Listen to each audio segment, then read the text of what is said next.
fact that this has been a distraction, does he still have, or do you still have confidence in him to lead the committee overall? I do. Speaker Ryan, after Devin Nunes stepped aside from the leadership of the House Russia investigation after it was revealed that the bipartisan ethics committee is investigating whether he improperly spoke about classified materials, he got down at the White House. California Democratic Congressman Eric Swalwell serves on the House Intelligence Committee, and wanted to bring you in and ask you, first of all, you and others of your colleagues, Adam Schiff, have been calling for his recusal. Was this voluntary or was this pressure from the Speaker? What are you hearing? Can't say it was the right move, though, Andrea. We want to get this investigation back on track so that we can reclaim our independence, credibility, and show the American people that we're making progress. At this point, do you have confidence that without Devin Nunes that you can move forward? Do you have confidence in the new leadership? I do. I like Mike Conaway. I have worked well with him in the past few years on the committee, and all we're asking is that we just follow the evidence. You know, any evidence that's relevant, we should hear from those witnesses and be able to review those documents. I want to be able to go home to my constituents this week and say that we have a plan to do that. And actually, some other good news this week, Andrea. We were able to agree on a witness list. So when we get back, we'll start interviewing witnesses. Well, when we talked to Adam Schiff yesterday on the show, he said that he had a letter on Chairman Nunes' desk requesting that Sally Yates finally have a chance to testify, and that as far as he knew, there was no White House objection to that on executive privilege or other objections. Where does that stand now, the critical testimony of Sally Yates?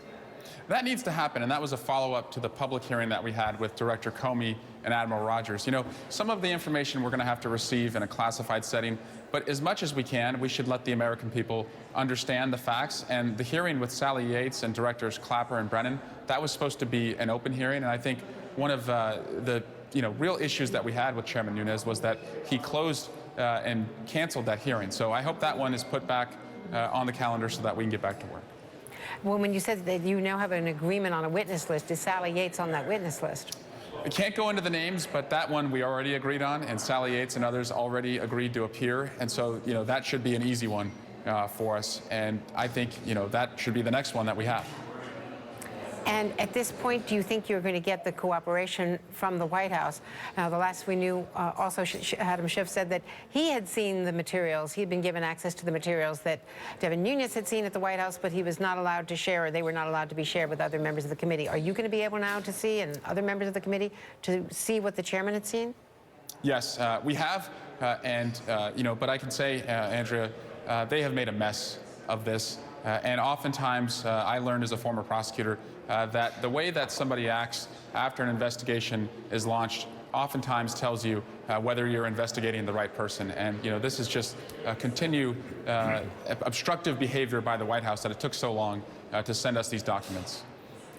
And let me just understand, his stepping aside, does that change the makeup of the, well, it changes the makeup of the committee, because all votes now will be one fewer Republican, correct?